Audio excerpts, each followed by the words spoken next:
Hi అందరికీ నమస్కారం. నేను మిమ్మల్ని ఒక క్వశ్చన్ అడుగుతాను, ఆన్సర్ చెప్పడానికి ట్రై చేయండి. ఒక ఫ్రూట్ నేమ్, దాన్ని మనము హిందీలో తెలుగులో ఫాదర్ని పిలుస్తాం కదా, ఆ రెండు పిలుపులు ఉంటాయి.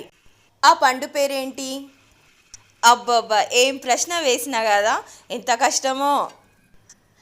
దాని ఇంగ్లీష్ పేరులో ఇంగ్లీష్ పిలుపు లేదు, కానీ హిందీ అండ్ తెలుగు పిలుపులు ఉన్నాయి నాన్నని పిలవడానికి.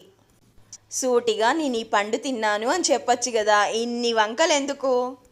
అది సంగతి. బొప్పాయి పండు తిన్నాను ఈరోజు బ్రేక్ఫాస్ట్లో. పాపా ప్లస్ అయ్యా ఈజ్ ఈక్వల్ పపాయా.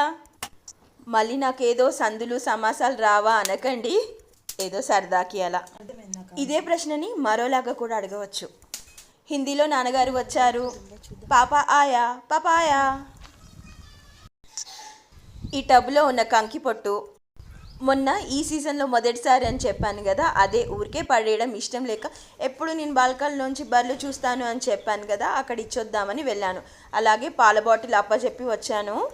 ఇంకా అప్పటికి వాళ్ళు పాలు పిండలేదు, బర్రె కూడా అక్కడ లేదు, చూశారు కదా.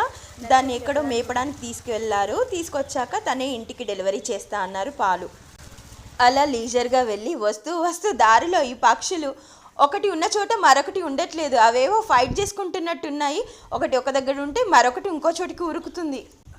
ఇక నా వల్ల కాదు వీడియో తీయడం అని అనుకుంటే మా పాప కూడా అమ్మ నేను ట్రై చేస్తా అని చెప్పి తను ట్రై చేసింది పాపం. అదిగో చూడండి, ఆ బర్రె ఇప్పుడే వస్తుంది దాని షెడ్కి. మేమైతే అలా బర్రెలు పెట్టే చోటుని బర్రెల కొట్టం అంటాము, మీరేమంటారు?